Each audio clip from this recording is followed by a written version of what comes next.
Hello friends, welcome to Kongu Nila Soru. இன்றைக்கி பார்க்க போகிற ரெசிபி கும்பகோணம் ஸ்பெஷல் கடப்பா தாங்க. இது ஒரு ட்ரெடிஷ்னல் ரெசிபி. ஒரு 20-25 வருஷத்துக்கு முன்னாடிலாம் பார்த்திங்கன்னா கடப்பா இல்லாமல் கல்யாணம் இல்லை, கல்யாணம் இல்லைன்னா கடப்பா இல்லை. அந்தளவுக்கு ஃபேமஸான ஒரு ரெசிபி. டிஃபன் ஐட்டத்துக்கெலாம் சூப்பராக இருக்கும். வீட்டு கல்யாணத்தில் பார்த்திங்கன்னா பத்திரிக்கை கொடுக்க வரப்பவே கேட்டுருவாங்க, உங்கள் வீட்டு மெனுவில் கடப்பா இருக்கா அப்படின்ற கொஸ்டின் எல்லாருக்கும் இருக்கும். எல்லா டிஃபன் ஐட்டத்துக்கும் பர்ஃபெக்டாக இருக்கும். என்னோடய சேனலை ஃபஸ்ட் டைம் பார்க்குறீங்கன்னா சப்ஸ்கிரைப் பண்ணி வச்சுக்கோங்க.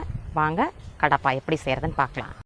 கும்பகோணம் கடப்பா செய்கிறதுக்கு ஒரு 100 கிராம் பாசிப்பருப்பை அந்த வடிவமே தெரியாத அளவுக்கு 2 விசில் விட்டு குழைவாக வச்சிடணும். 1/4 கிலோ உருளைக்கிழங்க 2 விசில் விட்டு தோலெல்லாம் உரித்து வச்சிட்டோம். இந்த பாசிப்பருப்பில் அந்த உருளைக்கிழங்க அப்படி லேசாக ஒரு தடவை, அவ்வளோதான், பெரிய பெரிய துண்டாக இருக்கணும். உருளைக்கிழங்கு மசிச்சு விட்ட மாதிரி இருக்கணும். இதை அப்படியே கலந்து அங்கே வச்சிட்டோம். இப்போ கடாயை எடுத்து வச்சிட்டோம். தாளிச்சிக்கலாங்க. ஒரு 3 டீஸ்பூன் அளவுக்கு எண்ணெயை விட்டுக்கிறோம். ஸ்பைசி ஐட்டம் போடுறதுக்கு இலை, பட்டை, சோம்பு, 2 கிராம்பு, 1 ஸ்டார் பூ. மசாலா ஐட்டம்லாம் நம்ம ஃப்ளேவர் தாங்க. மசாலாவை போட்டு தாளித்து விட்டுக்கிறோம். ஒரு 100 கிராம் பெரிய வெங்காயத்தை நீளமாக கட் பண்ணதை வதக்கி விட்டுக்கிறோம். நீளமாக தாங்க கட் பண்ணணும். இந்த கடப்பாக்கு நீளமாக கட் பண்ணால் தான் பார்க்குறதுக்கு அழகாக தெரியும். 2 பச்சை மிளகாய் போட்டுக்கலாம். காரத்துக்கு தகுந்தது உங்களுக்கு தேவையான அளவு போட்டுக்கோங்க. கொஞ்சம் உப்பு போட்டுட்டா சீக்கிரம் வதங்கிடும். நல்லா வதக்கி விட்டுக்கலாம். கருகக்கூடாது, ஓரளவுக்கு வதங்கினா போதும். ரொம்ப கருக வதக்க வேண்டியதில்லை குருமாவுக்கு.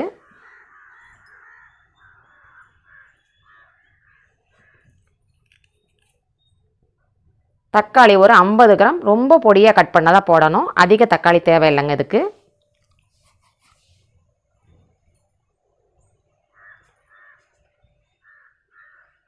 நல்லா வதக்கி விட்டுக்கிறோம்.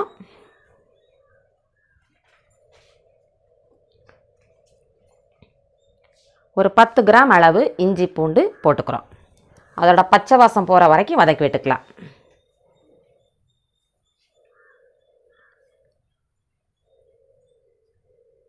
இப்போ இதை லேசாக உடச்சி விட்டுக்கணும். பெரிய பெரிய துண்டாக உருளைக்கிழங்கு இருக்கணும். இந்த பாசி பருப்பு கொஞ்சம் கூட தெரியக்கூடாது. பருப்பு இருக்கும், ஆனால் சாம்பார் மாதிரி இருக்காது. மசாலா ஐட்டம்லாம் போடுவோம், ஆனால் குருமா மாதிரி இருக்கும். லைட்டான ஃப்ளேவரில் இருக்கும்.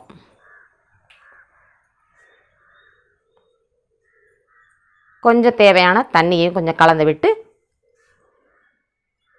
மஞ்சத்தூள் கிடையாதுங்க இதுக்கு.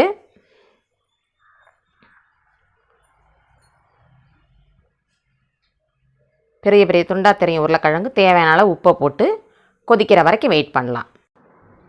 ஒரு தேங்காய் அரவை தாங்க.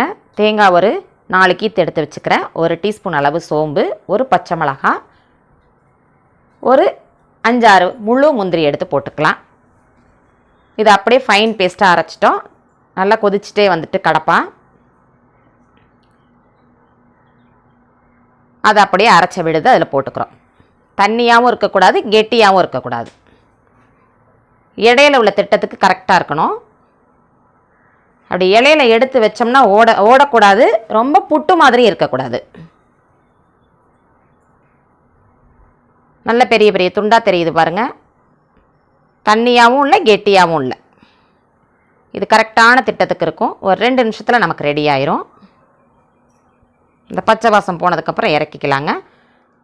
2 நிமிஷம் ஆகிட்டு பச்சை கொத்தமல்லி எடுத்து வச்சிட்டோம். நம்மளுடைய கடப்பா ரெடி. நல்ல சுட சுட ஒரு 4 இட்லிக்கு 6 இட்லியாகவே இறங்கிடும். இந்த கடப்பா கூட நம்ம சேர்த்து சாப்பிட்றப்போ, இதோடு சேர்த்து வேறு ஒரு ஐட்டத்தையும் சாப்பிட்றப்போ, அப்போ தான் இந்த டிஃபன் ஃபுல்ஃபில் ஆகும். மத்தியானம் வரைக்கும் உங்களுக்கு பசியே எடுக்காது. அதை நெக்ஸ்ட் வீடியோவில் பார்க்கலாம்.